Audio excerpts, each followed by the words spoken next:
So answer me, Sam. Where do you think Ivy's gonna spend the night tonight, huh? Maybe on the couch with you? Grace, we can argue about Ivy later. Now, what did you say about Kay? She ran out of the house? Yes, I tried to stop her, but she wouldn't listen to me. I mean, while you were out rescuing your old girlfriend, our daughter, our pregnant daughter, ran out into this raging storm with no money and no place to go. I mean, anything could have happened to her by now.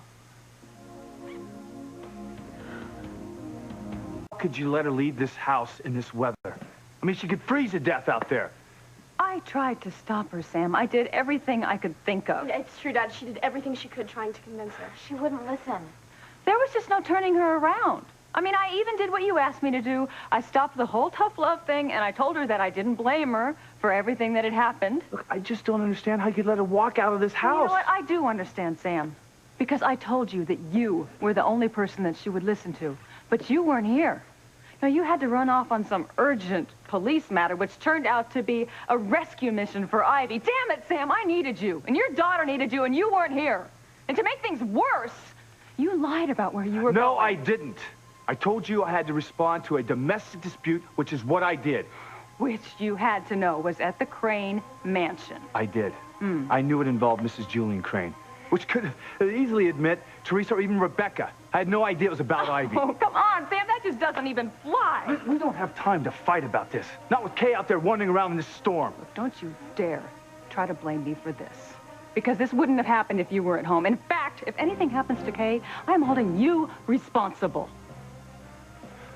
We just gotta find her, okay? I'm gonna call the station, put out an APB.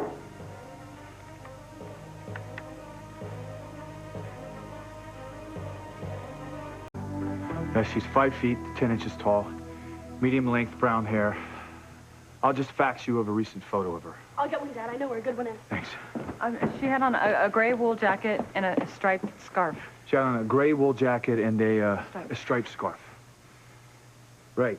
Yeah, okay, thank you. Look, I don't give a damn about procedure, okay? I want my daughter found. Now, you call the entire force and you have them search every square inch of this town. Do you hear me? Now, you call me on my cell when you got something.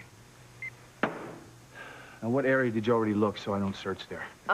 Look, why don't John and I show you, and then we can spin up our own Thank you, search but from no there. thanks, okay? Right, this is a family matter. I can find my daughter on my own. What? You gotta be kidding, right? You were such a hypocrite. I mean, you were turning down David's kind offer to help when you just waltzed in here with your girlfriend? For God's sake, Ivy is not my girlfriend, and this is not the time for petty jealousy. The only reason Ivy is here because she had nowhere else to go, and I wasn't about to let her spend the night in a raging snowstorm. Which is exactly where your daughter is. If you hadn't been out playing knight in shining armor with Ivy, your daughter would be safe and sound up in her bed. But now that you are home, you're going to turn down David's offer to help because he committed the unforgivable sin of marrying me long before I ever met you. Now, that is what I call petty jealousy. Look, tell me something, Sam. If you had to make a choice of who was going to spend tonight out in the snowstorm, who would it be, Ivy or Kay? You see, that's what I thought. You'd rather your girlfriend be safe than to hell with your daughter.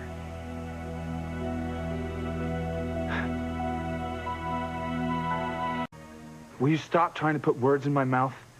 And for the last time, Ivy is not my girlfriend. And the only reason I didn't answer your question was so ridiculous.